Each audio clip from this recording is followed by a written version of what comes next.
How do you investigate digital geographies that can't be experienced directly?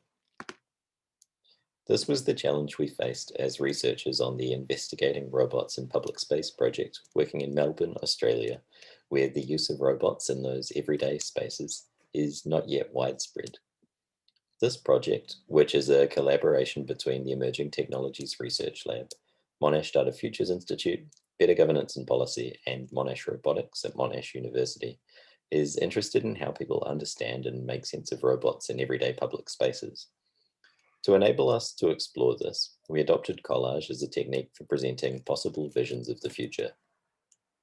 As detailed in Sumatoyo et al. 2021, what collage allowed was for us to create images that combined the familiar, images of typical Melbourne neighbourhood public spaces, streets, a park, the interior of a public library, with the unfamiliar, images of robots which were in use in public space somewhere in the world in late 2020, as well as indeterminate action-oriented human figures. Together with the imperfect composition of the images, these collages allowed us to introduce uncertainty to the familiar and use that to provoke imaginative speculation that was grounded in each participant's lived experience, using this to break out of the bounded space of a Zoom room to explore what it might feel like to live together with robots in public space. In my own doctoral work, I'm using collage to explore how our experiences of public space are composed by digital and material conditions. Unlike robots that can't be experienced directly because they exist in the future, in Melbourne in any case, my research explores a digital geography of the present, but one that can't be experienced directly because it's become mundane and therefore escapes our awareness.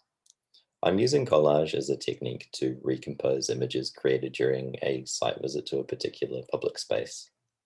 This recomposition is a way to draw attention to what's been overlooked, to reflect on and think forward from such mundane details, and to invite speculation about the relationship between those details and the particular digital and material conditions of the place where the images were created. For instance, in this autoethnographic collage, the foregrounding of people who were notably absent from my memory of the experience, but who were ubiquitous in the images created during the site visit. As with the robots collages, this introduced uncertainty to the familiar, forcing me to consider the relationship between my awareness and the digital and material configuration of that place in that moment. In this way, by disrupting the familiar without dispensing of it altogether, collage is proving fruitful as a technique for investigating the impact of digital geographies that can't be experienced directly on everyday life.